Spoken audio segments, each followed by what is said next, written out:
The autumn air in Cincinnati's Fountain Square carried a crisp edge that Thursday afternoon, the kind that makes people walk a little faster toward their destinations. Golden leaves swirled across the pavement as Pete Rose made his way through the downtown area, his collar pulled up against the October wind. At 73, Pete had learned to appreciate these solitary walks through the city he'd called home for most of his life. They gave him time to think, to remember, to escape the weight of a legacy that felt both like a crown and an anchor.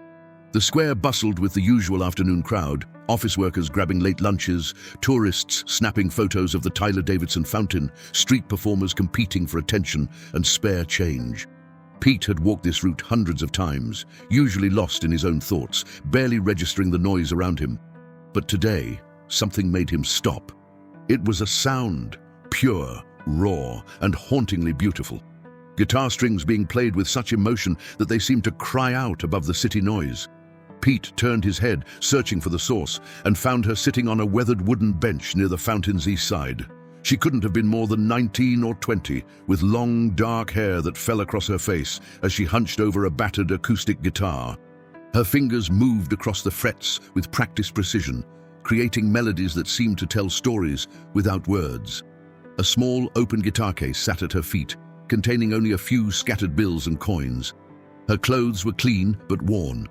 Jeans with frayed hems, a flannel shirt that had seen better days, and sneakers with tape holding one sole in place. Pete found himself walking closer, drawn by something he couldn't quite name. He'd been around music his entire life, ballpark organs, victory anthems, the soundtrack of America's favorite pastime. But this was different. This was music that came from somewhere deeper, somewhere honest. As he approached, he could see her face more clearly. Her eyes were closed as she played, her expression intense with concentration and something else. Pain, maybe, or determination.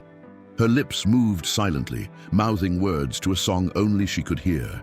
There was a small amplifier beside her, its cords snaking to a portable battery pack, giving her playing just enough volume to be heard above the fountain's splash. Pete stopped about 10 feet away, leaning against a lamppost, and just listened. The song she played was melancholic but beautiful, with chord progressions that reminded him of old folk music his mother used to play on the radio. A few other people had paused too, forming a small semicircle of listeners, but the girl seemed unaware of her audience, lost entirely in her music. When she finished, there was a moment of perfect silence before a smattering of applause broke out. The girl's eyes opened, and Pete saw them clearly for the first time, dark brown, intelligent, but carrying a weariness that made her look older than her years. She offered a small, shy smile to the gathered crowd and murmured a quiet "thank you" that barely carried over the fountain's noise. A few people tossed change or bills into her case before moving on, back to their busy lives. Pete stayed where he was, watching as the crowd dispersed and the girl began preparing for another song. She adjusted the tuning on her guitar with the ease of someone who'd done it 1,000 times, her ear perfectly attuned to each string. "You're really good," Pete found himself saying, surprised by his own voice breaking the silence between them. The girl looked up, startled, as if she hadn't noticed him standing there. Up close, Pete could see the dark circles under her eyes, the slight gauntness in her cheeks that spoke of too many skipped meals. But there was also a spark in her expression, a pride that hadn't been completely worn down by whatever circumstances had brought her to this bench. "Thank you," she said again, her voice soft but steady. "I've been playing since I was 7. "It shows," Pete replied, moving a bit closer. "That last song, you write it yourself?" The girl nodded, a hint of color rising in her pale cheeks. "Yeah, I write all my own stuff. Not that it matters much, but yeah. Why wouldn't it matter?" She shrugged, looking down at her guitar. "Because nobody really cares about original music from a street performer. They want covers, stuff they recognize. But I have to play what's in here." She tapped her chest, right over her heart. Pete understood that feeling more than she knew. He'd spent his entire career doing what he loved, driven by something internal that couldn't be explained or quantified. It was passion, pure and simple, and he recognized it in this young woman instantly. "What's your name?" he asked. "Maya," she said, offering a small smile. "Maya Torres." "I'm Pete," he replied, intentionally leaving off his last name. He'd learned years ago that his name brought baggage, sometimes admiration, sometimes judgment, always complications. For now, he just wanted to be another person appreciating her music. "Nice to meet you, Pete," Maya said, and there was genuine warmth in her voice, despite her obvious fatigue. How long have you been playing out here? Maya glanced around the square, as if seeing it for the first time. This spot? About 3 months. But I've been busking around the city for almost 2 years now. 2 years is a long time. You must be dedicated. More like desperate, Maya said with a hollow laugh. Sorry, that came out darker than I meant it. It's just, music is all I know how to do. All I've ever wanted to do. And this is the only way I can make any money doing it right now. Pete sat down on the bench beside her, his old knees grateful for the rest. You're not from Cincinnati originally, are you? I detect a slight accent. Somewhere south?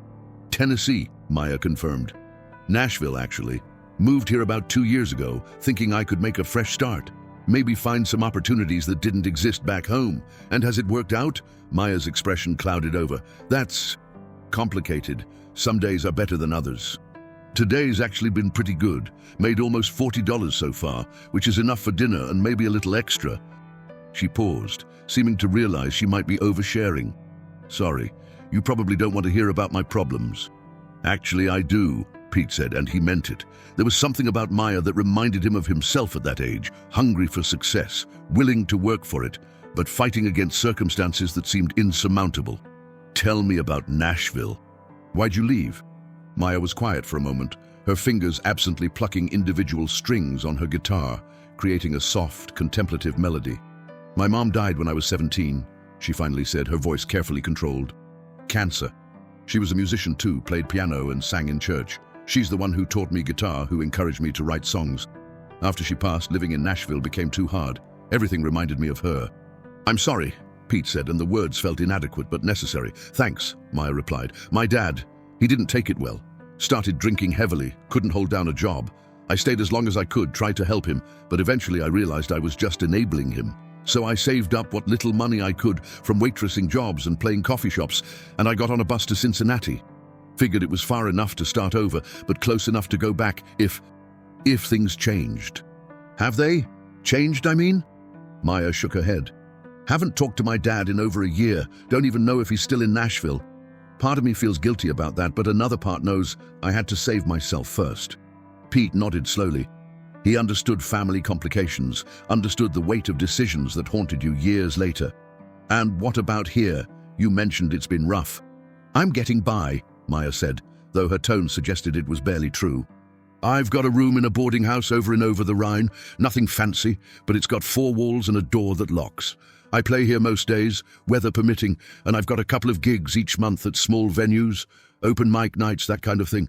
They don't pay much, but every little bit helps. She glanced down at her guitar case, doing a quick mental calculation of the money inside. On a good day, I can make $60, maybe $70. Bad days, it's more like 20. It's enough to cover rent, food, bus fare, barely. But I keep telling myself it's temporary, that eventually someone will hear me and give me a real shot.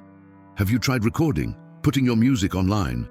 Maya laughed, but there was no bitterness in it this time, just resignation. With what equipment? I've got this guitar, which I bought used for $200 3 years ago, and my phone, which is so old it can barely run streaming apps. Professional recording costs money I don't have. I've uploaded a few videos I recorded myself, but the quality is terrible, and they've gotten maybe 100 views total. Pete watched her as she spoke, noting the way her hands never stopped moving, always returning to the guitar as if it were an extension of herself. He saw the calluses on her fingertips, the permanent indentations on her fingers from hours upon hours of pressing down on steel strings. This wasn't a hobby for Maya, it was her entire life. Play me another song, Pete said, something you wrote. Maya looked surprised but pleased. Really? You want to hear more? I wouldn't ask if I didn't mean it. A genuine smile crossed Maya's face, transforming her features. For a moment, Pete could see the girl she must have been before life had worn her down, full of joy and possibility. She adjusted her guitar, thought for a moment, then began to play. This song was different from the first, more upbeat, with a driving rhythm that made Pete's foot tap involuntarily. Maya's voice, when she started singing, was rich and textured, carrying across the square with surprising power. She sang about highways and small towns, about leaving everything behind to chase a dream that kept moving just out of reach. It was autobiographical, Pete realized, every word drawn from her own experience. A new crowd began to gather, larger than the first. People stopped mid-stride, pulled in by Maya's voice and the passion in her performance. She seemed to grow more confident as she sang, her body swaying with the music, her voice hitting notes that sent shivers down Pete's spine. This wasn't just talent. It was something more, something that couldn't be taught. When the song ended, the applause was louder and more sustained. Pete found himself clapping harder than anyone, genuinely moved by what he'd just witnessed. Maya was blushing now, clearly unused to such an enthusiastic response. Several people stepped forward to drop money in her case, 5s and 10s mixed in with the usual 1s and quarters. "Thank you," Maya kept saying, her voice thick with emotion. "Thank you so much." As the crowd dispersed once more, Pete remained seated, his mind racing. He'd come to the square that day with no particular purpose, just killing time between the mundane tasks that filled his days. But something had shifted.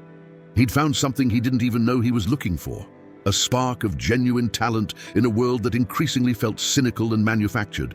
"Maya," he said once they were alone again, "what would you do if you had a real opportunity? If someone gave you a chance to record professionally, to get your music heard by people who matter?" Maya turned to look at him, her expression wary. "Is this the part where you tell me you're a music producer and offer me a contract if I just come back to your studio?" Pete couldn't help but laugh. "No, nothing like that. I'm not in the music industry at all. I'm someone who recognizes talent when I see it, and I've seen enough in my life to know the real thing. You've got something special, Maya. You need to know that." "That's kind of you to say," Maya replied, but Pete could hear the doubt in her voice. She'd probably been told she was talented 1,000 times by well-meaning strangers who then walked away and forgot about her 5 minutes later. "I mean it," Pete insisted. "Tell me, what's holding you back? What would you need to really give this a shot?" Maya was quiet for a long moment, staring at her guitar as if it held the answer. "Honestly, time and money like everyone else. I need equipment, a decent recording setup, or at least access to a professional studio.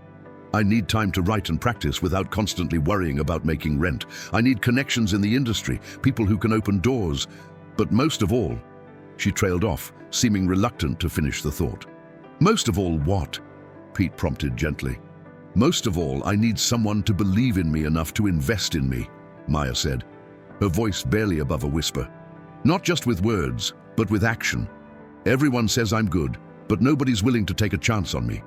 And I get it. I'm nobody, just another struggling musician in a world full of them. Why should anyone risk their money or reputation on me?" Pete felt something stir in his chest, a familiar feeling he hadn't experienced in years. It was the same sensation he'd gotten watching young players come up through the minors, seeing their potential before they'd proven themselves.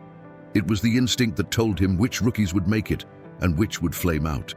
And right now, that instinct was screaming at him that Maya Torres was special. "What if I told you I wanted to help?" Pete asked, the words coming out before he'd fully thought them through. Maya's eyes widened. "Help? How? I mean, that's really nice, but I don't even know you. You could be... I don't know anyone." "Fair point," Pete acknowledged. He pulled out his wallet and extracted a business card, plain white, with just his name and phone number. No titles, no affiliations, nothing that would give away his identity. "My name is Pete Rose. And before you say anything, no, I'm not some creep with ulterior motives. I'm just someone who's been fortunate in life and wants to help someone with real talent get a fair shot." Maya took the card, studying it skeptically. "Pete Rose. Why does that name sound familiar?" Pete tensed, waiting for the recognition, but it didn't come. Maya was too young, and evidently not a baseball fan. The irony wasn't lost on him. For once, his fame was actually working in his favor, allowing him to be judged on his actions rather than his past. "I used to play baseball," Pete said simply. "Long time ago. Made enough money that I can afford to help people now and then." "That's really generous," Maya said, clearly still unsure what to make of the situation. "But I don't understand. Why me? You just met me." "Because I recognize something in you," Pete said. "Because I believe talent should be rewarded. And I think you've got enough talent for 10 people. And because..." He paused, searching for the right words. "Because I know what it's like to have people doubt you, to feel like you're fighting the whole world just to do what you love. I can't fix everything, Maya, but maybe I can help make things a little easier." Maya looked down at the card in her hand, then back at Pete, her expression a mixture of hope and caution. What kind of help are we talking about? Let me think about it, Pete said, standing up from the bench. His knees protested, reminding him he wasn't 25 anymore. Keep that card. Call me tomorrow, and we'll talk about what you need to take the next step in your career. No strings attached, no weird conditions. Just an old man trying to do something good with his money. I don't know what to say, Maya admitted, and Pete could see tears beginning to form in her eyes.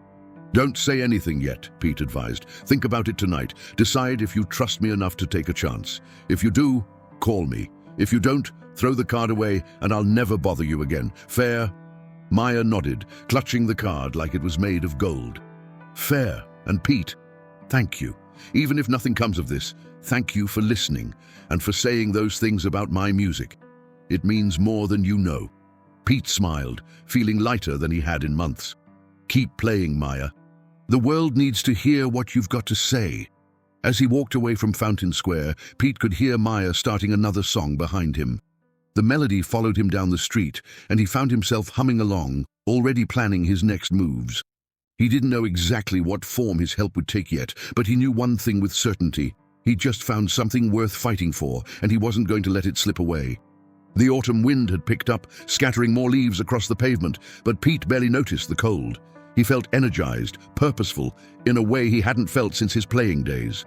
Maya Torres had no idea who he really was, no idea about the scandals and controversies that had defined his later years. To her, he was just Pete, a stranger who'd stopped to listen and had seen something worth believing in. Maybe, Pete thought, that was exactly who he needed to be. Maya Torres sat on the edge of her narrow bed in the boarding house, Pete's business card turning over and over between her fingers. The room around her was barely bigger than a closet. Just enough space for the twin bed, a small dresser with a broken drawer, and a folding chair she'd found on the curb 3 months ago. A single window overlooked the alley behind the building, offering a view of brick walls and dumpsters. The radiator clanked and hissed, providing erratic heat that left her either freezing or sweating, never quite comfortable. It was Friday morning, and Maya had been awake since 5, unable to sleep for more than a few hours.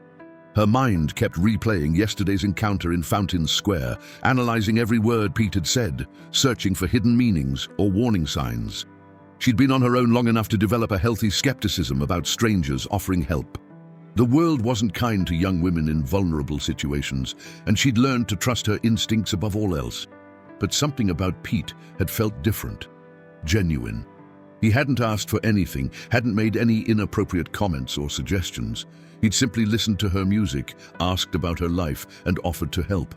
The business card in her hand was real enough, heavy stock paper, professionally printed, with a Cincinnati phone number. She'd already looked it up online. It was a local number, not linked to any business listings, which was simultaneously reassuring and concerning. Maya glanced at her own phone charging on the dresser, a beat-up iPhone 6 with a cracked screen that she'd bought used 2 years ago. It was 8:47 a.m. Was that too early to call? Too desperate? Maybe she should wait until afternoon, play it cool, not seem over-eager. But playing it cool wouldn't pay next month's rent, which was due in 2 weeks. Playing it cool wouldn't fix the crack in her guitar's body that kept growing despite her attempts to glue it. Playing it cool wouldn't change the fact that she'd eaten nothing but ramen noodles and peanut butter sandwiches for the past week, because that's all she could afford. She picked up her phone, dialed the number and held her breath. 3 rings. 4. Maybe he wasn't going to answer. Maybe he'd already forgotten about her, moved on to, "Hello?" Pete's voice was warm and alert, not at all like someone who'd been woken up by an early call. "Hi, this is Maya Torres. We met yesterday at Fountain Square." "Maya." Pete's voice brightened considerably. "I was hoping you'd call. How are you this morning?" "Nervous," Maya admitted with a shaky laugh. "I've been staring at your card since 6 o'clock, trying to decide if I should call." "Well, I'm glad you did. Have you had breakfast yet?" The question caught Maya off guard. "What? No, Why?" "Because I haven't either. And I hate eating alone. There's a diner called Tucker's over on Vine Street. Ever been there?" "I've walked past it," Maya said carefully. The diner was in Over the Rhine, not far from her boarding house, actually. She'd looked through the windows a few times, watching families eat pancakes and bacon, the kind of breakfast that seemed like an unaffordable luxury. "Great. Meet me there in 30 minutes. We'll eat, we'll talk, and we'll figure out how I can help. My treat, obviously." Maya wanted to say yes immediately, but caution held her back. "Pete, I don't mean to be rude, but I need to ask. This is really just about helping with my music, right? Because if there are other expectations... Maya, I'm 73 years old, Pete said, and she could hear the understanding in his voice. I've got a daughter not much younger than you. I promise you this is exactly what I said it was. Someone who recognizes talent and wants to help. If at any point you feel uncomfortable, you can walk away. No hard feelings. But I hope you'll at least hear me out. There was something in his tone that made Maya believe him. Against her better judgment, perhaps, but she believed him. Okay, she said. Tucker's Diner. 30 minutes. See you there, Pete said, and hung up. Maya sat motionless for a moment, processing what had just happened. Then she sprang into action, pulling on her cleanest pair of jeans and a sweater her mother had knitted years ago. She brushed her hair, trying to tame the tangles, and washed her face in the shared bathroom down the hall. Looking in the mirror, she barely recognized herself. When had she become so thin? When had those dark circles become permanent fixtures under her eyes? The walk to Tucker's Diner took 15 minutes, leaving her standing outside for several more, working up the courage to go in. Through the window, she could see Pete already seated in a booth near the back, coffee cup in hand, studying a menu. He wore a simple button-down shirt and jeans, looking relaxed and comfortable, nothing flashy or intimidating. Maya pushed open the door, and a bell chimed above her head. The diner was warm and smelled like coffee and bacon and maple syrup, scents that made her stomach growl embarrassingly loud. Pete looked up and waved her over, a genuine smile on his face. "Right on time," he said as she slid into the booth across from him. "Coffee?" "Please," Maya said, and moments later a waitress appeared with a pot, filling a cup for her. "You kids know what you want, or do you need a minute?" the waitress asked. She was older, maybe 60, with kind eyes and grey hair pulled back in a practical bun. "I'll have the Western omelette with wheat toast," Pete said, "and Maya, order whatever you want, seriously." Maya scanned the menu quickly, her eyes snagging on the prices despite Pete's reassurance. "Everything seemed expensive when you were used to surviving on $3 a day.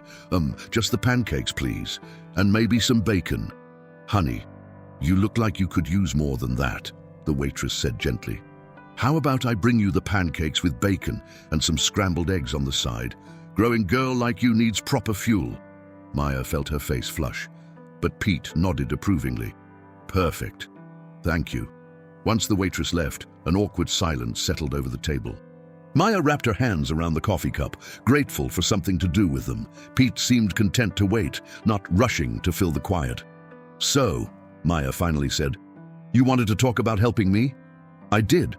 But first, I want to hear more about you. Tell me about your music. How did you get started? What do you want to accomplish?" Maya took a sip of coffee, organizing her thoughts. "My mum started teaching me guitar when I was 7. She said music was a gift, something that could carry you through the hardest times. She was right about that." Her voice caught slightly, but she pushed through. "By the time I was 12, I was writing my own songs. Nothing great at first, just little melodies and simple lyrics, but the more I wrote, the better I got." "Did you perform in Nashville?" "Some. Coffee shops, open mics, a few small venues. I was starting to build a following, actually, right before my mum got sick. But then everything fell apart and I couldn't be there anymore. Too many memories." The food arrived, and Maya tried not to look too eager as the plates were set down. The pancakes were huge, fluffy and golden, with butter melting on top. The bacon was crispy, and the eggs were perfectly scrambled. It was the most food she'd seen on a plate in months. "Eat," Pete encouraged, digging into his own omelette. "We can talk while we eat." Maya didn't need to be told twice. The first bite of pancake was heaven, sweet and buttery and substantial. She forced herself to eat slowly, to not shovel food into her mouth like a starving person, even though that's exactly what she was. "These are amazing," she said after a few bites. "Tucker's has been here for 40 years, Pete said. "Same family running it the whole time. Some things don't need to change." He paused, studying her over his coffee cup. "Maya, I'm going to be direct with you because I think you deserve honesty. Yesterday, when I heard you play, I heard something special. Not just talent, but heart. You put everything into your music, and it shows." "Thank you," Maya said quietly. "But talent alone isn't enough in this world. You need resources, connections, and opportunities. You need someone willing to invest in your potential. So here's what I'm proposing." Maya set down her fork, giving Pete her full attention. "I want to fund a professional recording session for you," Pete said. "A real studio with a good producer and engineer. You'll record 3 or 4 of your best original songs, get them professionally mixed and mastered. That'll give you a demo that's actually worth sending to labels, managers and venues. Maya's heart began to race. That sounds expensive. Let me worry about the cost. You worry about the music. But why? Maya asked, the question bursting out of her. Why would you do this for a complete stranger? Pete was quiet for a moment, and Maya saw something flicker across his face. An old pain, a regret. Because I know what it's like to love something so much it defines you, he said finally. And I know what it's like to have everything you've worked for threatened by circumstances beyond your control. I can't fix my own past, Maya, but maybe I can help shape your future. There was a weight to his words that suggested he was talking about more than just generic life philosophy. Maya sensed there was a story there, something complicated, but she didn't push. Everyone had their secrets, their regrets. What would you want in return? She asked, still cautious. Nothing. No ownership of your music, no percentage of future earnings, no control over your career. This is a gift, pure and simple. The only thing I'd ask is that you give it your absolute best effort, and that someday, when you make it big, you remember to help the next person who needs a hand up. Maya felt tears prickling her eyes. I don't know what to say. Say you'll do it. Say you'll let me help. Yes, Maya whispered. Yes, absolutely. Pete's face broke into a wide grin. Excellent. Now eat your breakfast before it gets cold, and let's start making plans. Over the next hour, between bites of pancakes and eggs, they discussed the details. Pete had already done some research. He'd called a studio called Riverfront Sound that had a reputation for working with emerging artists. They had an opening 2 weeks out, and Pete had tentatively booked 2 full days of studio time. 2 days, Maya said, stunned. That's... Pete, do you know how much studio time costs? I have a rough idea. Don't worry about it. I can't not worry about it. This is thousands of dollars you're talking about spending on someone you just met, Pete shrugged. I've spent money on worse things. Besides, this isn't charity, Maya. I genuinely believe you're going to make something incredible, and I want to be part of making that happen. Is that so wrong? Put that way, Maya couldn't argue. What about a producer? The studio will have engineers, but... Already thought of that. There's a guy named Marcus Chen who's worked with some successful indie artists. I reached out to him yesterday evening, sent him the video I took of you playing at the fountain. Hope you don't mind. I wanted him to hear you first. You took a video? Maya asked, surprised. Just on my phone, nothing fancy. But Marcus loved it. He's excited to work with you, pending a meeting to make sure you're compatible. Maya's head was spinning. This was moving so fast, faster than anything in her life had moved in years. When would we meet him? Tomorrow afternoon, if that works for you. He's got a studio space where he's mixing another project. I figured you two could talk, maybe play something for him in person, see if there's a good fit. Tomorrow, Maya repeated, trying to wrap her mind around it. This is really happening. It is. But Maya, I need you to understand something. Pete's expression grew serious. This is just the first step. Recording a demo is great, but it's not a magic bullet. You'll still need to work hard, still need to hustle to get your music heard. I can open this door for you, but you're the one who has to walk through it and keep moving forward. I understand, Maya said. I'm not afraid of hard work. I've been fighting for this my entire life. I know you have. That's why I think you've got a real shot. They finished breakfast, and Pete insisted on paying despite Maya's half-hearted protests. As they stood outside the diner, the October sun now fully up and warming the street, Maya impulsively gave Pete a hug. Thank you, she said, her voice muffled against his shoulder. Thank you so much. Pete patted her back awkwardly. You're welcome, kid. Now go home, rest, and pick out your best songs. I'll text you the details about meeting Marcus tomorrow. Maya nodded, pulling back. Pete, can I ask you something? Sure. Yesterday you said you used to play baseball. Were you famous? Pete's expression flickered, surprise maybe, or concern. Why do you ask? I don't know. Just curious, I guess. You seem like someone who's used to being recognized, but you're keeping a low profile. Let's just say I had my moment in the spotlight, Pete said carefully.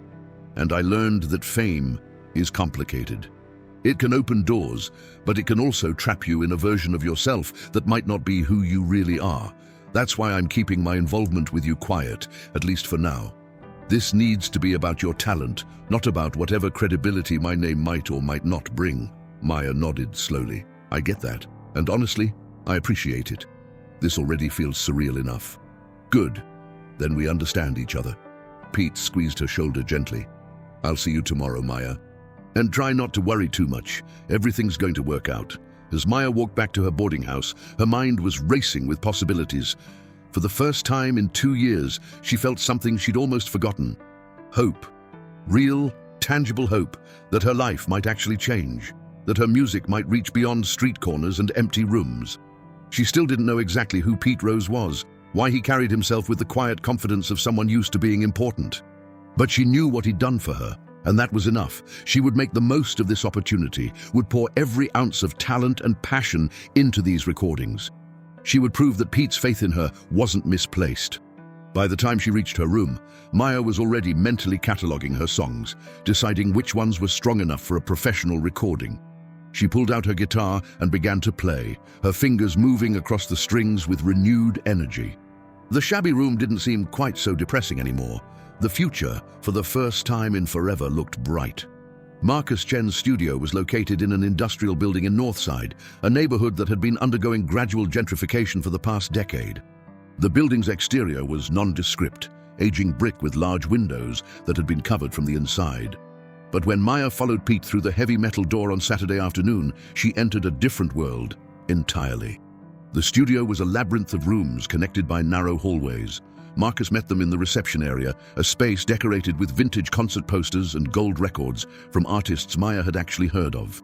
Marcus himself was in his early 40s, with graying hair pulled back in a small ponytail, wire-rimmed glasses, and an easy smile that immediately put Maya at ease. "You must be Maya," he said, extending his hand. "Pete's told me a lot about you, and that video he sent was impressive."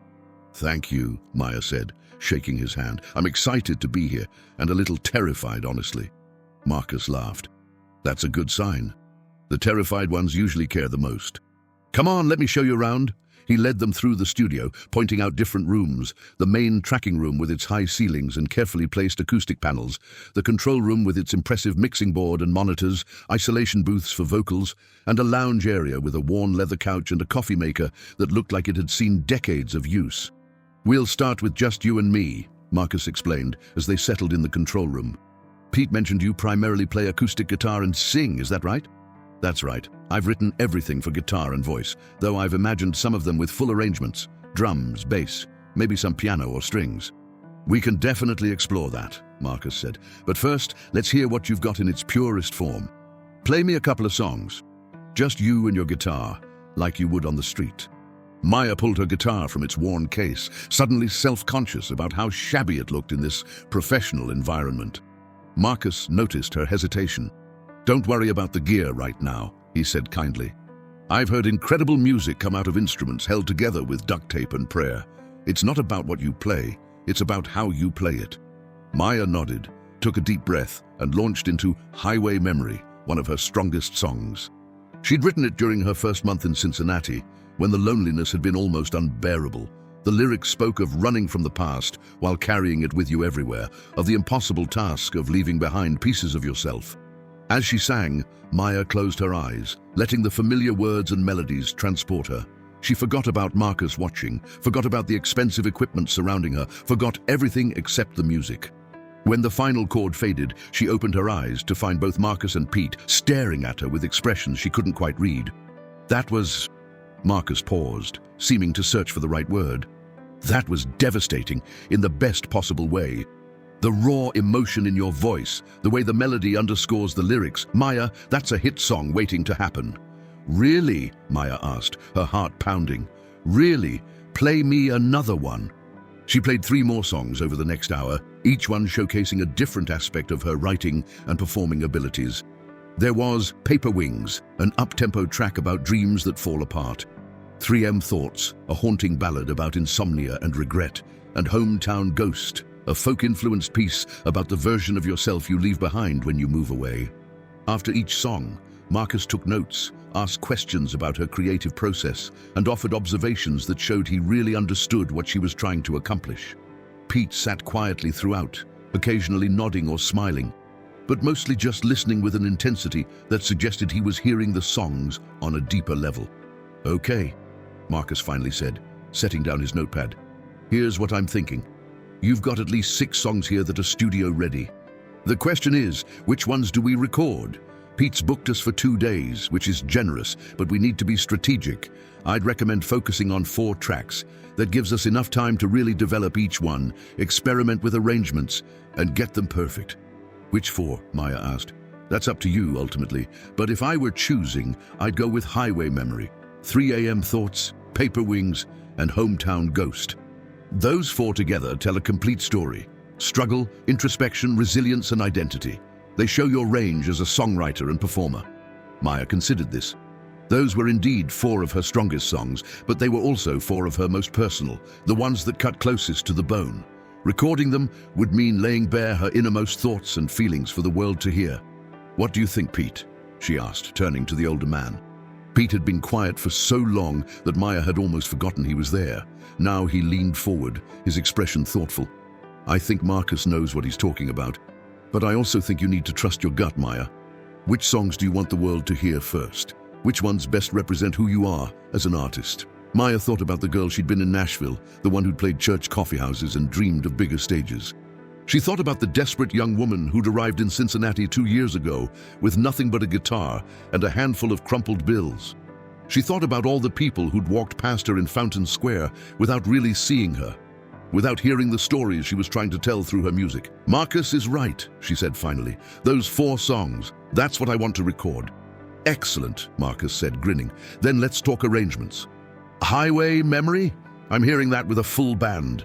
Nothing too heavy, but a solid rhythm section to drive it forward. Maybe some subtle strings in the bridge." They spent the next 2 hours planning each song's arrangement, with Marcus occasionally playing examples on his keyboard or pulling up reference tracks to illustrate his ideas. Pete eventually excused himself, saying he had some errands to run, but would check in later. "He's a good guy, Pete," Marcus said after he'd left. "I've known him for years. He's helped a lot of people quietly, without looking for recognition." "How do you know him?" Maya asked, curious. Marcus hesitated, as if weighing how much to say. "Through the baseball world originally. I used to do sound for the Reds games back in the day, PA system, that kind of thing. Pete was always good to the crew, remembered people's names, asked about their families.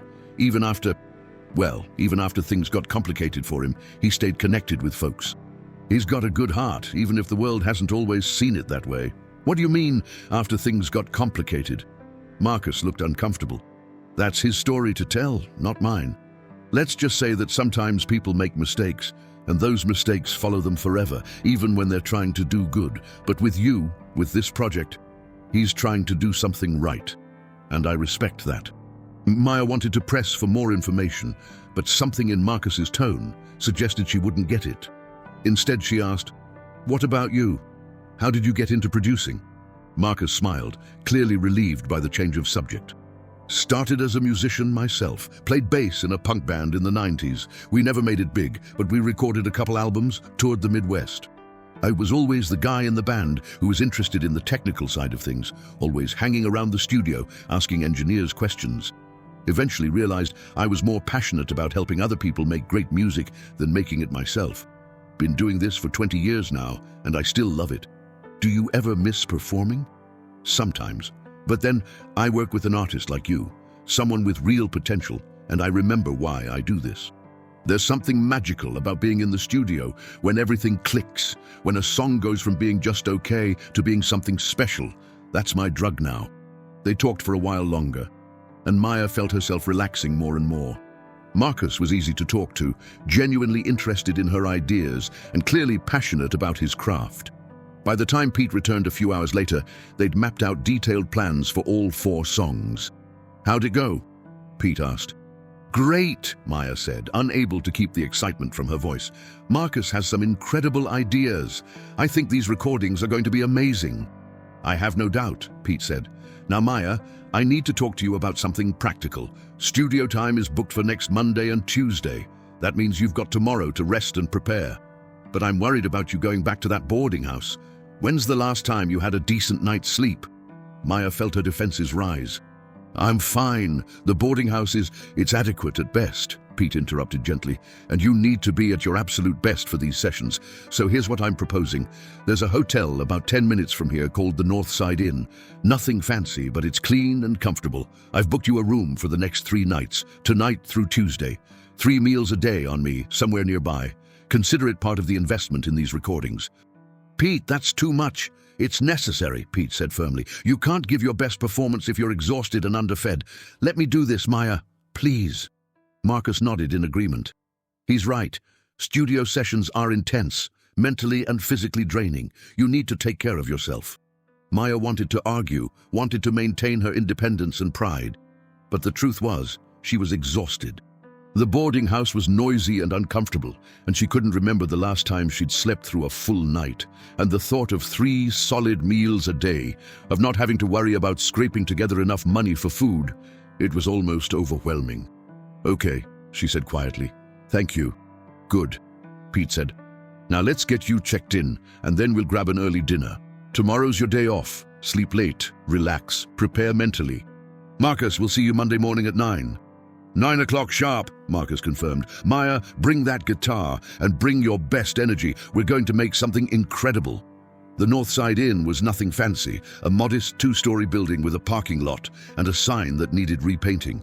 But when Maya walked into the room Pete had booked, she almost cried. It was small, but spotlessly clean, with a comfortable-looking bed, a television, a desk, and a bathroom that was entirely hers.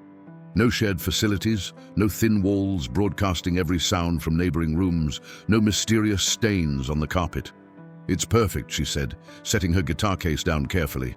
Get settled, Pete said. I'll be back in 30 minutes and we'll go get some food. There's a good Italian place around the corner. After Pete left, Maya sat on the bed and just breathed. The mattress was firm and supportive, the pillows actually fluffy. She bounced slightly, testing it, then lay back and stared at the ceiling. For the first time in 2 years, she felt safe. Not just physically safe, but safe in a deeper way. Like maybe, just maybe, things were going to work out. She allowed herself 5 minutes of lying there, then got up and unpacked her meager belongings. It didn't take long, a few changes of clothes, toiletries, a notebook where she wrote lyrics, and her phone charger. Everything she owned in the world fit in one small backpack and a guitar case. When Pete returned, they walked to the Italian restaurant he'd mentioned. It was a family-owned place called Mama Rosa's, with checkered tablecloths and candles in wine bottles. The smell of garlic and tomato sauce was intoxicating. Over dinner, chicken parmesan for Pete, spaghetti carbonara for Maya, they talked about everything except music. Pete asked about her childhood, her memories of her mother, what she liked to do besides play guitar. Maya found herself opening up in ways she rarely did, perhaps because Pete listened without judgment, without trying to fix her or offer unsolicited advice. Your mom sounds like she was an amazing woman, Pete said after Maya had shared several stories. She was, Maya agreed. She always believed I could do something special with my music. Even when I was terrible, when I was just learning, she told me I had a gift. I think that's why I keep going, even when it's hard. I don't want to let her down. You won't, Pete said with certainty. And Maya, she'd be incredibly proud of you. Not just for your talent, but for your resilience. You've been through hell and you're still fighting. That takes courage. Maya felt tears prickling her eyes and quickly blinked them away. Thank you for saying that. And thank you for everything else. I still can't quite believe this is happening. Believe it, Pete said, and get ready, because starting Monday, the real work begins. Monday morning arrived cold and grey, with November clouds threatening rain. Maya woke up at 6, despite having nowhere to be until 9, and couldn't fall back asleep. She was too nervous, too excited, too terrified. She showered, dressed carefully in clean jeans and a black sweater, and ate the continental breakfast at the hotel, actual food, more than she'd eaten for breakfast in months.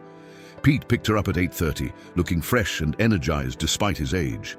Ready? He asked. As ready as I'll ever be, Maya replied, clutching her guitar case. Marcus was already at the studio when they arrived, coffee in hand, looking over his notes from their previous session. Morning, superstar, he greeted Maya. Sleep well? Better than I have in years, actually.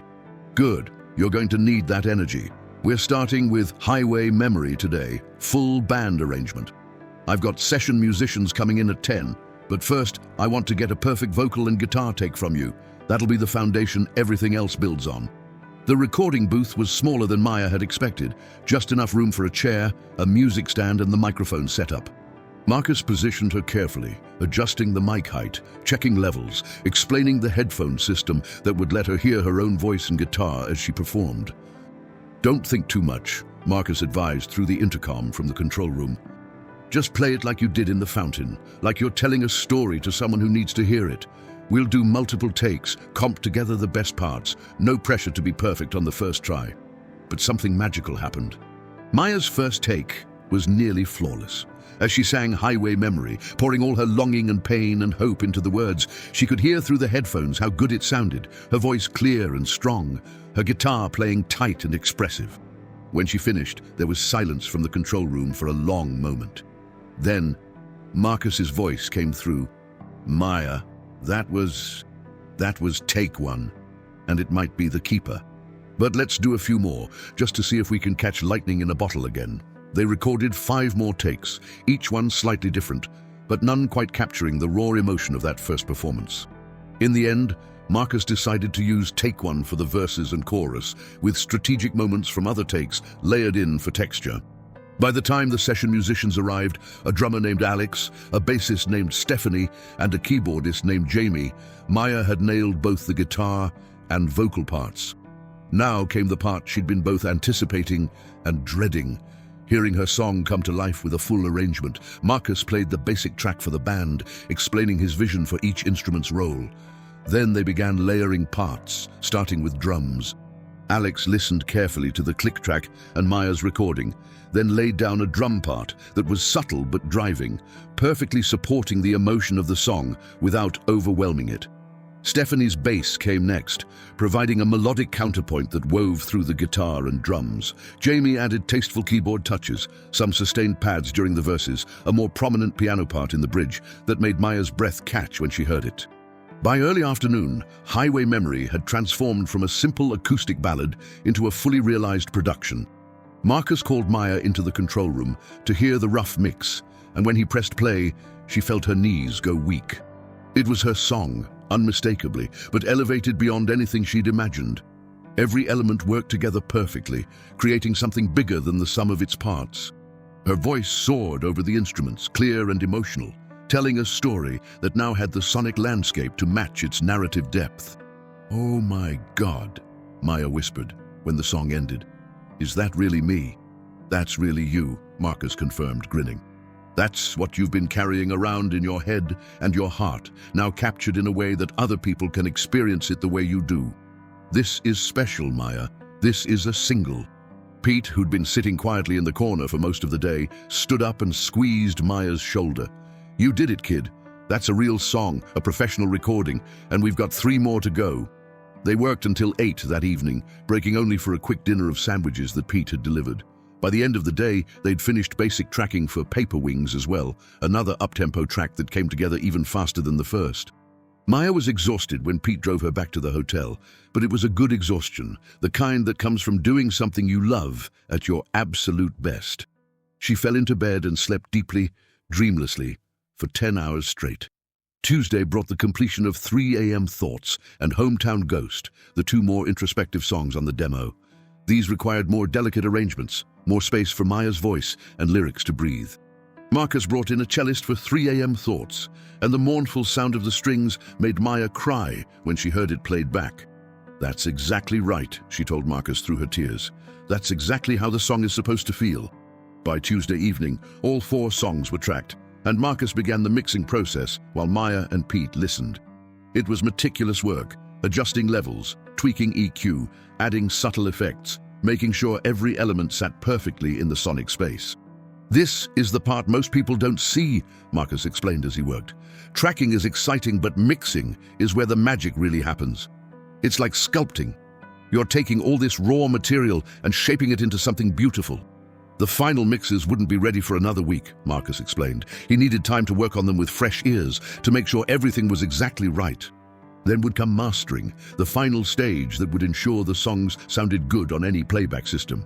2 weeks from today," Marcus said, "you'll have 4 professionally recorded, mixed and mastered songs ready to send out to the world.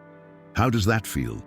"Surreal," Maya admitted, "like I'm going to wake up and find out this was all a dream." "Not a dream," Pete said, "just the beginning of what you've earned through years of hard work and dedication." As they left the studio that evening, Maya felt transformed. She wasn't the same person who'd been playing on a street corner 3 days ago. She was a real artist now, with real recordings, ready to take the next step in her career. The question was, what would that next step be? Pete seemed to read her thoughts. "We need to talk about strategy," he said as they drove back to the hotel. "You've got these amazing recordings, but recordings alone won't make you successful. You need a plan." "I know," Maya said. "I've been thinking about that. I should start sending the demos to labels, managers, booking agents. Maybe try to book some better gigs with the recordings as proof of what I can do." "That's part of it," Pete agreed. "But there's more to consider. Your online presence, your brand, your story. In today's music industry, it's not enough to just be talented.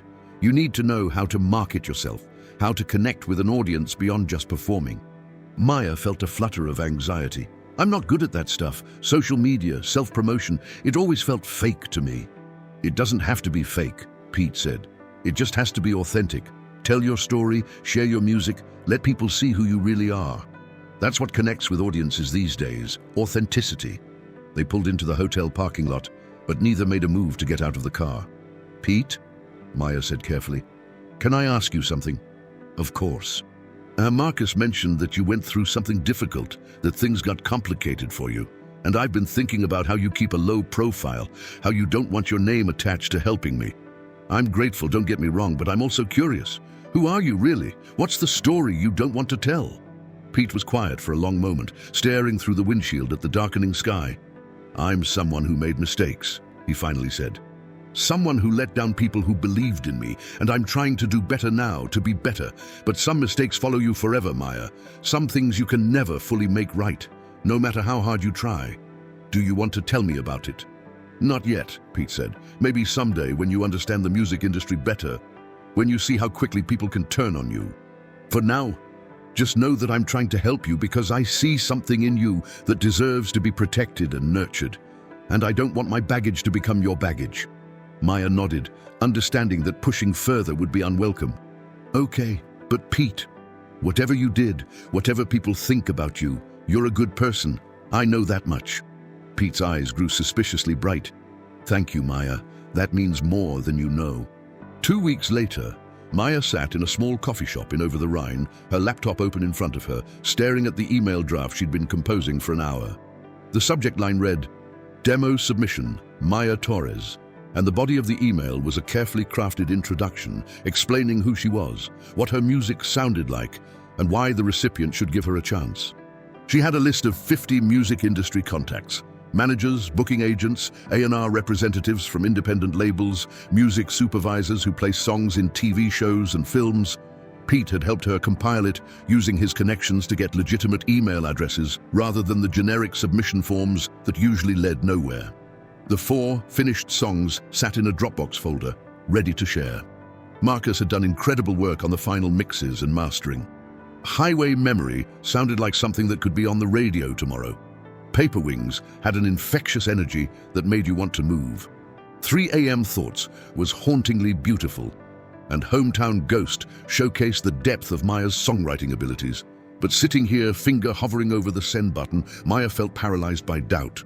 What if nobody responded? What if they listened and thought she was just another mediocre singer-songwriter in a world full of them? What if Pete had wasted his money and Marcus had wasted his time? Her phone buzzed with a text from Pete. "How's the email campaign going?" Maya typed back, "Working on it, nervous." His response came immediately. "Nervous is good. It means you care. But don't let fear stop you from taking the next step. Hit send, Maya. You've got nothing to lose and everything to gain." He was right, of course. She'd been busking in the street 3 weeks ago, playing for loose change. Now she had professional recordings and legitimate industry contacts. Even if only one person responded, that would be one more opportunity than she'd had before. Maya took a deep breath, reviewed the email one last time, and hit send. Then she sent it again to the next person on the list. And again, and again. 50 emails, each one personalized with the recipient's name and a specific reason she was reaching out to them. By the time she finished, 2 hours had passed and her coffee had gone cold. "Done," she texted Pete. "All 50 emails sent." "Proud of you," he replied. "Now the waiting game begins, but don't just wait. Keep creating, keep performing, keep building." That was the other part of Pete's strategy. He'd encouraged Maya to maintain her presence in Fountain Square, but with a new approach. Instead of just playing for tips, she was now building a following. She'd created an Instagram account and a YouTube channel, posting short videos of her performances. She'd made simple business cards with her social media handles and QR codes linking to her new demo, handing them out to people who stopped to listen. The response had been surprising. In 2 weeks, her Instagram following had grown from 0 to almost 800 people. Her YouTube videos were getting hundreds of views, with comments from people saying they'd discovered her in the square and wanted to hear more. It wasn't viral success, but it was real momentum. Pete had also connected her with a few local venues willing to book her for paid gigs. Not huge money, but legitimate performances in real music spaces. She had a show next Friday at the Northside Tavern, a respected local venue known for supporting emerging artists. The guarantee was $200 plus a percentage of the bar, potentially her biggest payday from music ever. Maya closed her laptop and pulled out her phone, scrolling through the comments on her latest Instagram post. A video of her performing Paper Wings in the square. Someone had written, "Your voice gives me chills. Can't wait to hear more." Another said, "Just bought your demo. This is incredible. You're going places." She'd set up a Bandcamp page where people could buy her 4-song demo for $5 or more. In 2 weeks, she'd made almost $300 from digital sales. Not enough to live on, but proof that people were willing to pay for her music. Every sale felt like a small victory, validation that her work had value. Her phone rang, an unfamiliar number. Maya's heart jumped. Could it be a response to one of her emails already? She answered quickly. "Is this Maya Torres?" a woman's voice asked. "Yes, this is Maya." "Hi Maya, my name is Jessica Thornton. I'm a talent manager based here in Cincinnati, and I just listened to your demo. I got your email about 20 minutes ago and had to call right away. Do you have a few minutes to talk?" Maya's hands started shaking. "Yes, absolutely. I have time." "Great. First of all, your voice is stunning, and your songwriting is mature beyond what I expected. Highway Memory in particular is exceptional. Tell me about yourself. Where are you from? What's your background? What are you looking for in terms of career direction?"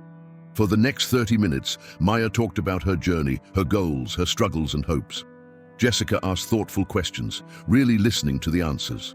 She explained that she managed a small roster of artists, focusing on singer-songwriters with a folk and indie rock sensibility. She wasn't with a major agency, but she had connections with booking agents, label executives, and music supervisors. "Here's what I'm thinking," Jessica said. "I'd like to meet with you in person, hear you perform live, and discuss the possibility of working together. I typically take a 15% commission on all earnings I help facilitate, but I don't charge any upfront fees. I only make money when you make money. Does that sound like something you'd be interested in exploring?" "Yes," Maya said without hesitation. "Absolutely, yes." They scheduled a meeting for the following Tuesday at Jessica's office downtown. After hanging up, Maya immediately called Pete. "I got a response," she said, the words tumbling out.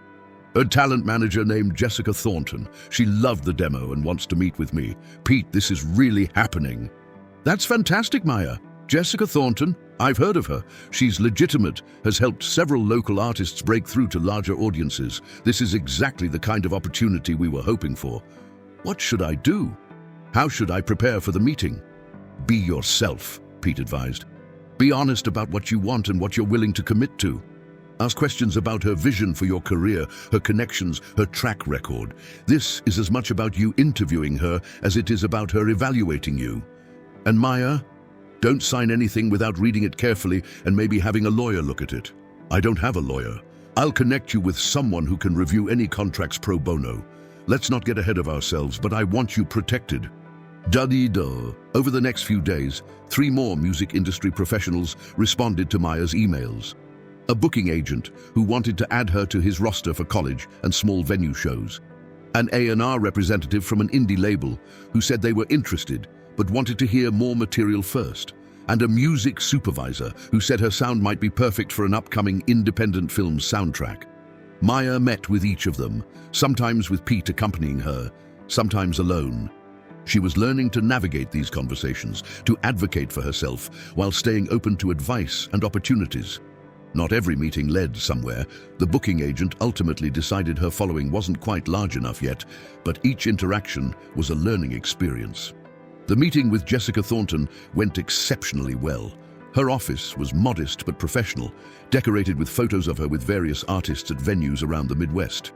Jessica was in her early 50s, with short red hair and an energetic demeanor that immediately put Maya at ease. "Play me something," Jessica said after they talked for about 20 minutes. "Something not on the demo." Maya pulled out her guitar and played a newer song she'd written just the week before, inspired by everything that had been happening. It was called Second Chances, and it was about finding hope when you'd given up expecting it. When she finished, Jessica was nodding enthusiastically. "That's going on your next recording. That's a hit, Maya. You're still developing as a songwriter, still finding your voice, and that's exciting. I want to be part of that development." They discussed terms, and Jessica outlined her vision for Maya's career. Short term, build her local following, book better gigs, increase her online presence. Medium term, record a full album, get placement in TV shows or films, expand her touring range to other cities in the Midwest and South. Long term, attract interest from a larger label, build a sustainable career as a professional musician. "I'm not promising overnight success," Jessica said honestly. "This business is hard, and even talented artists often struggle to break through. But I believe in you, Maya. I think you have what it takes, and I'm willing to put in the work if you are." "I am," Maya said. "I've been working toward this my entire life." They shook hands, and Maya left the office with a management contract to review.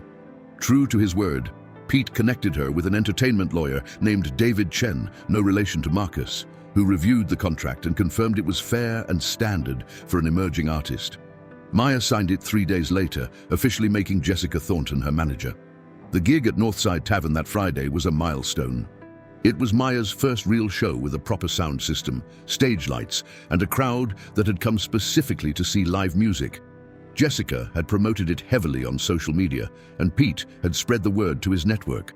When Maya arrived for soundcheck at 6 p.m., she was shocked to see the venue was almost half full already, with people still filtering in.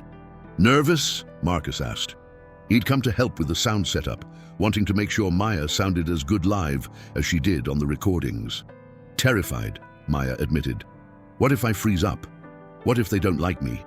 "They're already here because they like you," Marcus pointed out. "Just do what you do, tell your stories, sing your heart out, and let the music speak for itself."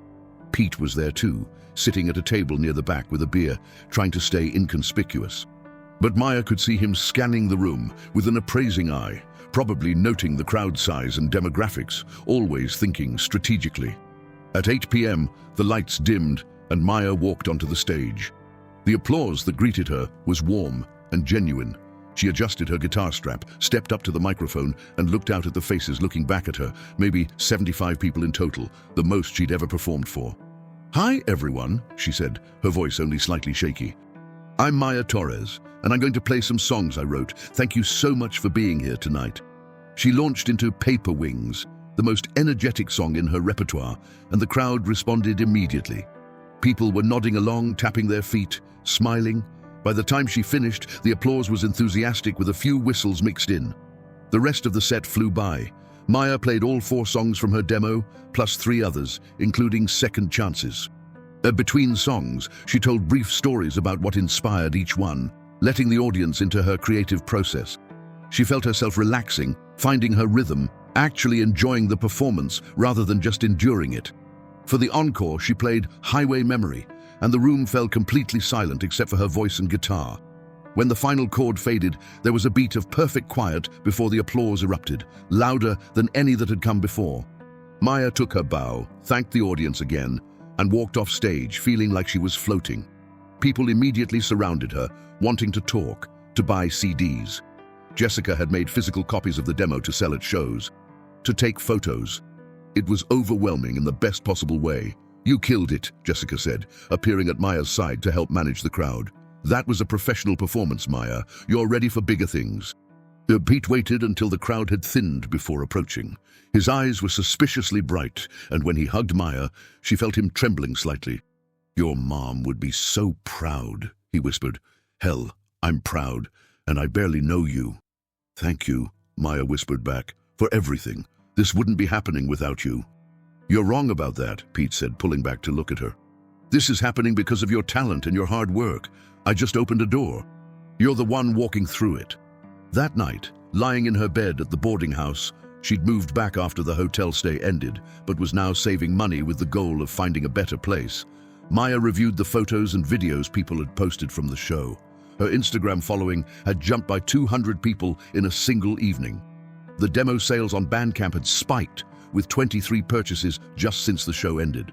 But more than the numbers, it was the comments that made her emotional. People saying her music had moved them, that her lyrics spoke to their own experiences, that they couldn't wait to see where her career went. She was connecting with people through her art, which had always been the goal. A text from Jessica appeared. "Great show tonight. I'm booking you 3 more venues for next month, and I've got interest from a promoter about a small festival in the spring. Keep writing, keep performing, and keep building. You're on your way, Maya." Maya set down her phone and picked up her guitar, fingers finding chords for a melody that had been forming in her head. She started singing softly, words about transformation and gratitude and the strange way life can change in an instant. By morning, she'd have another song written, another piece of her story to share with the world. She was still living in a shabby boarding house, still struggling to pay bills, still uncertain about the future. But she was also a professional musician now, with recordings, management, and a growing fan base. The girl playing for quarters in Fountain Square had become an artist with genuine prospects, and it had all started because one man had stopped to listen. 3 months after that first encounter in Fountain Square, Maya's life had transformed in ways she could never have imagined. She'd played a dozen more shows around Cincinnati and the surrounding areas, each one better attended than the last. Her social media following had grown to over 5,000 people across platforms. Jessica had secured her a slot at the Midpoint Music Festival in September, which would be her biggest stage yet. An indie label out of Chicago had expressed serious interest in signing her to a development deal.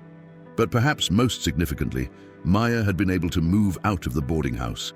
With the money from gigs, demo sales, and even some licensing income from Highway Memory being used in a local commercial, she'd rented a small studio apartment in Northside. It wasn't luxurious, but it was hers, a safe, clean space where she could write and practice without worrying about disturbing neighbors or sharing bathrooms. Through it all, Pete had been a constant presence. He came to most of her shows, always sitting in the back, never drawing attention to himself. He'd become something like a mentor, offering advice when asked, but never pushing his opinions on her. They had dinner together once a week, usually at modest restaurants where they could talk without interruption. Maya had grown genuinely fond of him, this mysterious older man who'd changed her life for seemingly no reason other than kindness. But she'd also grown increasingly curious about his past. Pete rarely talked about himself in specific terms. She knew he'd played baseball, knew he'd made money doing it, knew there was something in his history that troubled him, but the details remained frustratingly vague. She'd Googled Pete Rose baseball several times, but never followed through with reading the results, feeling like she'd be violating some unspoken agreement between them. That changed on a Thursday evening in late January. Maya was at her apartment working on new material for what would hopefully become her first full album when her phone rang. It was Marcus. "Hey Maya, you got a minute? I need to talk to you about something." "Sure, what's up?" Marcus hesitated, which was unusual for him. "Have you ever Googled Pete Rose?" The question caught Maya off guard. "No, actually. I've thought about it, but it felt like prying." "Why?" "Because there's something you should know, and I don't think Pete's ever going to tell you himself. He's too worried about tainting what you two have, about his reputation affecting yours." Maya felt a flutter of anxiety in her chest. "Marcus, you're scaring me. What is it?" "Pete Rose was one of the greatest baseball players who ever lived," Marcus began. "Holds the all-time record for hits in Major League Baseball, 4,256. They called him Charlie Hustle because of the intensity he brought to every game. He played for the Cincinnati Reds during their glory years, helped them win the World Series. Local hero, national legend." "Okay," Maya said slowly. "That's impressive. But why would he hide that?" "Because in 1989, he was banned from baseball for life. He bet on games while he was a manager, including betting on his own team. It was a huge scandal. He denied it for years, then eventually admitted to it. The ban means he can never be inducted into the Baseball Hall of Fame, despite having statistics that should make him a first-ballot shoo-in. Some people see him as a tragic figure who made a mistake. Others think he's a disgrace who violated the integrity of the game." Maya sat down heavily on her couch, trying to process this information. "He gambled on baseball games." "Yeah, and it's followed him ever since. He's done appearances, signings, stayed in the public eye to some degree. But he's also incredibly controversial. Some people in Cincinnati still worship him. Others can't forgive what he did. That's why he's been so careful about keeping his involvement with you quiet. He doesn't want his baggage to become yours. Why are you telling me this now? Marcus sighed. Because there's a reporter sniffing around. Guy named Brian Carlson writes for the Cincinnati Enquirer. He's heard rumors that Pete's been helping a young musician, and he wants to do a story about it. He called me yesterday asking for confirmation. I didn't tell him anything, but he's persistent. I think he's going to approach you directly, and I wanted you to hear the truth from someone who cares about you before some reporter spins it into whatever narrative he wants. Maya's mind was racing. Pete Rose. She'd heard the name before, she realized now. Vague memories of her mom's brothers talking about baseball, about records and scandals. But she'd been too young to pay attention, too focused on her own world to care about sports controversies. What should I do? She asked. That's up to you. But I'd recommend talking to Pete first, hearing his side of things. And Maya? Whatever he did 35 years ago, whatever mistakes he made, it doesn't change the fact that he saw something special in you and helped you when you needed it most. Don't let anyone take that away from you. After hanging up with Marcus, Maya sat in silence for a long time. She picked up her phone several times to call Pete, then set it back down. Finally, she opened her laptop and started reading. The story was more complex than Marcus had suggested. Pete Rose had been a phenomenal player, beloved by fans, respected by peers. But the gambling scandal had destroyed his reputation. He'd lied about it repeatedly, only admitting the truth years later. Some articles painted him as a cautionary tale about pride and poor choices. Others were more sympathetic, suggesting the punishment had been too severe for the crime. What struck Maya most were the quotes from Pete himself in various interviews over the years. He always came back to the same theme. He'd made mistakes, he'd hurt people who believed in him, and he was trying to find ways to make amends. He couldn't fix his past, but he could try to do better in the present. It sounded, Maya realized, exactly like what he'd told her that night in the parking lot 3 months ago. She called him. He answered on the second ring. Maya, everything okay? Pete, we need to talk. Can you come over? There was a pause. Did someone contact you? A reporter. No, but Marcus warned me that might happen. Pete, why didn't you tell me who you really were? Another pause, longer this time. I'm on my way, 20 minutes. True to his word, Pete arrived exactly 20 minutes later. Maya let him in, and they sat at her small kitchen table, the same table where she'd written half a dozen songs over the past month. Pete looked older than usual, tired in a way that had nothing to do with physical exhaustion. I'm sorry, he said before Maya could speak. I should have told you from the beginning, but I was afraid you'd, I don't know, judge me. Reject the help because of where it was coming from. Marcus told me about the gambling, about the ban from the Hall of Fame. I read more online. Pete, why didn't you trust me enough to explain? Pete rubbed his face with both hands. Because people always react one of two ways when they find out who I am. Either they worship me because of my playing career and ignore everything else, or they hate me because of my mistakes and ignore everything else. I wanted you to know me as just Pete, a guy who heard you play and wanted to help. Not Pete Rose, baseball legend and notorious screw-up.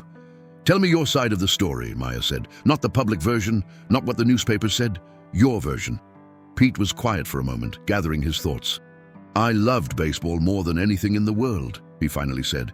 It was everything to me, my identity, my purpose, my entire life.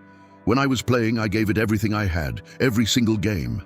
That's why they called me Charlie Hustle. I wasn't the most talented player, but I was the hardest worker. He looked down at his hands, weathered and scarred from decades of sliding into bases and catching line drives. But I had demons too. I liked to gamble, horses mostly, but other sports too. It was a high, a rush, something to do when I wasn't playing. I told myself I could control it, that it was just entertainment, but it became a problem. You bet on your own team's games, Maya said quietly.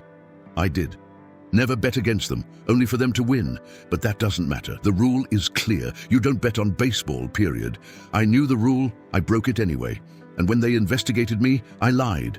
Lied to the commissioner, lied to my teammates, lied to the fans. I thought I could brazen my way through it, that my reputation would protect me.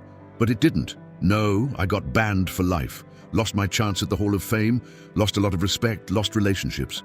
And the worst part was knowing I'd done it to myself. I couldn't blame anyone else. This wasn't bad luck or a conspiracy. It was my choices, my weakness. Pete looked up, meeting Maya's eyes. I spent years being angry, bitter, feeling sorry for myself. Made appearances at baseball card shows, signed memorabilia, did whatever I could to stay relevant and make money. Some people loved me for it, saw me as a rebel standing up to the establishment. Others thought I was pathetic, desperate for attention. Both were probably right. What changed? Maya asked. I got older, lost some people I cared about, started to really understand what I'd thrown away. And I realized that spending the rest of my life angry wasn't going to fix anything. So I started trying to do things differently. I couldn't undo my mistakes, couldn't get back what I'd lost. But maybe I could help other people avoid the same kind of regrets. He leaned forward, his expression intense. That's what you represented to me, Maya. When I heard you playing in that square, I heard someone with incredible talent who was struggling, who needed a chance. I thought maybe if I could help you succeed, if I could do something purely good without any ulterior motives, maybe that would count for something. Maybe it would prove that I wasn't just the sum of my worst decisions. Maya felt tears stinging her eyes. Pete, you've been amazing to me. You've changed my life. Why would you think your past would change that? Because it always does, Pete said simply. Because I've seen it happen over and over. People find out who I am, and suddenly everything gets filtered through that lens. Either they want to use my name for their own benefit, or they don't want to be associated with me because I'm too controversial. I didn't want that for you. I wanted your success to be yours, not tainted by my reputation. But it is mine, Maya insisted. You helped me record the demo. You connected me with people, but I'm the one who wrote the songs and performed them. I'm the one who showed up to every gig and worked to build a following. Your past doesn't diminish what I've accomplished. Some people won't see it that way. If a story comes out about me helping you, there will be people who say you only succeeded because of my connections, that your talent is secondary to my involvement. There will be debates about whether I deserve redemption, whether helping you makes up for my sins. Your career will become part of the narrative about me when it should just be about you. Maya reached across the table and took Pete's hand. Let them talk, let them debate. I know the truth. You saw someone who needed help and you helped them with no strings attached. That's who you are to me. Not Pete Rose, the band baseball player, not Charlie Hustle, the legend. Just Pete, the man who stopped to listen when no one else did. Pete's eyes filled with tears. You don't know how much that means to me. I think I do, because you gave me something equally valuable. You believed in me when I'd almost stopped believing in myself. We both needed someone to see past the surface, to see who we really are underneath all the baggage and history. We gave that to each other. They sat in silence for a moment, hands clasped across the table. Finally, Pete spoke again. The reporter, Brian Carlson, he's going to approach you, probably soon. You need to decide how you want to handle it. You can tell him no comment, refuse to discuss it. You can tell him the truth. You can spin it however you want. This is your career, Maya, your choice. Maya thought about this. What would happen if I told the truth? If I said yes, Pete Rose helped me, and I'm grateful, and I don't care about the controversy. Some people would admire you for it. Some would criticize you. It would become a story, for better or worse. Your name would be linked with mine in the public consciousness, at least for a while. It could help you. I still have fans, people who might check out your music because of the connection. But it could also hurt you. There are venues and opportunities that might not want to deal with the baggage. Jessica should probably weigh in on this, Maya said. She's my manager. She should know what's best, strategically. Good thinking. But ultimately, it's your decision. Just remember, you don't owe me anything, Maya. If distancing yourself from me is what's best for your career, I'll understand. I'll be disappointed, but I'll understand. Maya squeezed his hand. I'm not going to distance myself from you. You're my friend, Pete. Probably one of my best friends, if I'm being honest. Whatever comes, we'll handle it together. The next day, Brian Carlson did indeed contact Maya, reaching out through her Instagram DMs. He wanted to do a story about Pete Rose's involvement with a young local musician, framing it as a redemption narrative. Maya agreed to meet him for coffee, but only after consulting with Jessica. This could be really good for you, Jessica said thoughtfully, as they discussed strategy. Human interest stories like this get traction. It would expose your music to a much wider audience than we could reach organically right now. But Pete's right. It will also invite scrutiny and controversy. We need to control the narrative as much as possible. They decided on a careful approach. Maya would meet with Brian, tell her story honestly but strategically, emphasizing her talent and hard work while acknowledging Pete's help. She would make it clear that she was an artist on her own merits, not a charity case or a redemption project. The interview took place at the same coffee shop where Maya had sent out her first round of demo emails months earlier. Brian Carlson was in his 30s, earnest and professional, with a notebook full of questions. They talked for 2 hours, and Maya found herself opening up more than she'd planned. She told him about playing in the Fountain Square, about Pete stopping to listen, about the studio sessions and the gradual building of her career. She talked about her mother, about Nashville, about the struggles that had brought her to Cincinnati. She explained that Pete had never asked for anything in return, never tried to control her career or take credit for her success. "Do you think he's trying to buy redemption?" Brian asked directly. "No," Maya said firmly. "I think he's trying to do something good because he believes in doing good. Does it make him feel better about his past? Probably, but that doesn't make it any less genuine. He saw someone with talent who needed help, and he helped. That shouldn't be controversial. But given his history, some people will say he's not entitled to play the hero." "Then those people are wrong," Maya said, feeling a flash of anger. "People aren't defined by their worst moments. Pete made mistakes 35 years ago, and he's been paying for them ever since. At some point, don't we allow people to grow and change? Don't we let them try to be better?" Brian scribbled notes furiously. "That's a powerful statement. Can I quote you on that?" "Yes," Maya said. "And you can quote me on this too. Pete Rose gave me a chance when I desperately needed one, and I'll always be grateful for that. His past is his to deal with. My music is my own. If people want to judge me for accepting help from someone with a complicated history that says more about them than it does about me."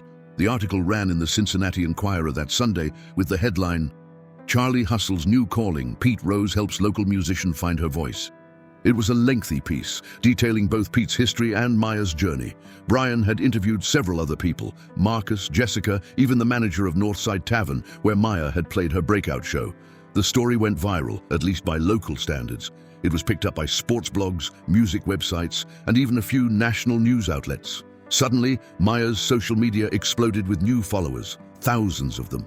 Some were supportive, moved by the story of redemption and second chances. Others were critical, accusing Maya of using Pete's name for publicity, or Pete of trying to buy his way back into respectability. But through it all, the music spoke for itself. Highway Memory streamed over 100,000 times in the week following the article. Maya's Bandcamp sales quadrupled. Jessica fielded inquiries from venues as far away as Chicago and Nashville, wanting to book Maya for shows. The indie label in Chicago, rather than being scared off by the controversy, became more interested. They liked the story, saw it as a marketing angle. Within 2 weeks, Maya was signing a 3-album development deal that included funding for professional recordings, tour support, and marketing. "This is really happening," Maya said to Pete over dinner the night after she signed the contract. They were back at Tucker's Diner, the same place where Pete had first laid out his plan to help her 3 months earlier. "A real record deal. A chance to do this full-time. You earned it," Pete said, beaming with pride. "Every bit of it." "We earned it," Maya corrected. "I wrote the songs and performed them, but you made it possible. I don't know where I'd be right now if you hadn't stopped that day in the square. Probably still playing for tips and working your way up slowly. You have the talent, Maya. You would have made it eventually. Maybe, but maybe not. Sometimes talent isn't enough. Sometimes you need someone to believe in you, to give you the resources and connections to take the next step. You did that for me." Pete was quiet for a moment, pushing his food around his plate. "Can I tell you something? When I was banned from baseball, I thought my life was over. I thought the only thing that mattered about Pete Rose was what happened on the field, and if I couldn't be part of that world anymore, then what was the point? I spent years feeling sorry for myself, feeling like a victim." He looked up, meeting Maya's eyes. "But helping you, seeing your career take off, watching you grow as an artist, it's given me a sense of purpose I haven't felt in decades. It's shown me that maybe there's more to life than past glories and old regrets. Maybe we get to write new chapters, even when we think the story's already finished." Maya felt tears prickling her eyes. "You know what my mom used to tell me? She said that music was a gift we gave to each other, musicians to audiences, audiences to musicians, teachers to students. She said every song was a chance to make someone feel less alone in the world. I think kindness works the same way, Pete. You gave me a gift when you helped me, But I think maybe I gave you something too. We made each other feel less alone. Your mom sounds like she was a wise woman. She was, and I think she would have liked you. She always believed in second chances, in redemption. She used to say that as long as you're breathing, you have the opportunity to do better, to be better. You're living proof of that. They finished their meal in comfortable silence, two people who'd found each other at exactly the right moment, when they both needed to believe that change was possible. The future was uncertain. Maya's career was just beginning, and Pete's past would always be complicated. But in that moment, sitting in a modest diner in Cincinnati, they both felt something they hadn't felt in a long time: peace. 1 year later, Maya Torres stood on the stage at Madison Square Garden in New York City, opening for a major touring act. Her debut album, produced by Marcus Chen and released by the Chicago indie label, had been a critical success. Highway Memory had been featured in a popular Netflix series, exploding her streaming numbers and introducing her music to millions of new listeners. She'd played dozens of shows, from small clubs to thousand-seat theaters. She'd been interviewed by music magazines, performed on late-night television, built a devoted fan base that connected deeply with her honest, emotional songwriting. She was making a living, a real, sustainable living, doing what she loved. And in the audience, sitting in a section Pete had insisted on paying for despite Maya's protests, was a group of people who'd been part of her journey from the beginning. Marcus and his wife, Jessica and her partner, several musician friends from Cincinnati, and Pete Rose, wearing a simple black jacket and a proud smile, watching the young woman he'd discovered in Fountain Square command a stage in one of the most famous venues in the world.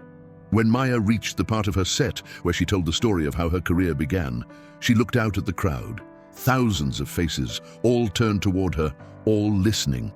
"About a year and a half ago," she said into the microphone, "I was playing guitar on a street corner for spare change. I was broke, I was struggling, and I was starting to think maybe I should give up on music and find a real job. But then someone stopped to listen. Someone who didn't know me, who didn't owe me anything, but who saw something worth believing in." She found Pete in the crowd, caught his eye. He was wiping at his face, not bothering to hide the tears. "This next song is called Second Chances," Maya continued. "I wrote it about that moment, about the way one person's kindness can change everything. It's dedicated to everyone who's ever taken a chance on someone, who's ever believed in second acts and new beginnings. And especially to Pete, who stopped to listen when no one else did." As she began to play, the crowd fell silent. The melody rose and swelled, filling the massive arena with the same raw emotion that had first caught Pete's attention in a small city square on an autumn afternoon. Maya's voice soared, telling a story of hope and transformation, of finding light in unexpected places. And in the audience, Pete Rose, baseball legend, controversial figure, flawed human being, listened to the music and thought about redemption. Not the grand, dramatic kind that would erase his mistakes or get him into the Hall of Fame, but the quiet, personal kind that came from knowing you'd made a real difference in someone's life, that you'd helped create something beautiful and meaningful. Maybe that was enough. Maybe that was everything. The song ended to thunderous applause, and Maya smiled, the same shy, grateful smile Pete remembered from that first day when she'd been sitting on a weathered bench with a battered guitar and an impossible dream. Except now the dream wasn't impossible anymore. It was real, tangible, happening right in front of thousands of witnesses. After the show, backstage in the green room, Maya found Pete surrounded by her friends and colleagues, all of them celebrating the incredible performance. When she approached, he pulled her into a tight hug. "Your mom would be so proud," he whispered. "I'm so proud." "Thank you," Maya whispered back, "for everything, for believing in me, for giving me a chance, for being exactly who I needed when I needed it most." "Thank you," Pete replied, "for letting an old man be part of something special, for proving that sometimes the story isn't over, that there are still more chapters to write." They pulled apart, both of them smiling through tears. Around them, the celebration continued, music playing, people laughing, the electric energy that comes from witnessing something extraordinary. Maya Torres had found her voice, her audience, her place in the world. And Pete Rose had found something he'd been searching for longer than he'd realized, a way to matter again, to contribute something positive, to be remembered for more than his mistakes. Their paths had crossed at exactly the right moment, two people in need of redemption, finding it in the most unexpected place. A street corner in Cincinnati, an autumn afternoon, a simple gesture that had changed everything. Sometimes that's all it takes, Someone stopping to listen, someone believing when belief seems impossible, someone offering a hand up when you've been down for so long you've forgotten what standing tall feels like. And sometimes, if you're very lucky, that simple gesture becomes the first note in a symphony, the first word in a story, the first step in a journey that leads somewhere beautiful. Maya picked up her guitar, the same worn instrument she'd played in Fountain Square that day, now decorated with stickers from all the venues she'd performed at over the past year. She strummed a few chords, and the room gradually quieted, everyone turning to listen. "One more song," she said softly, "before we call it a night." And she played and Pete listened, and in that moment everything was exactly as it should be.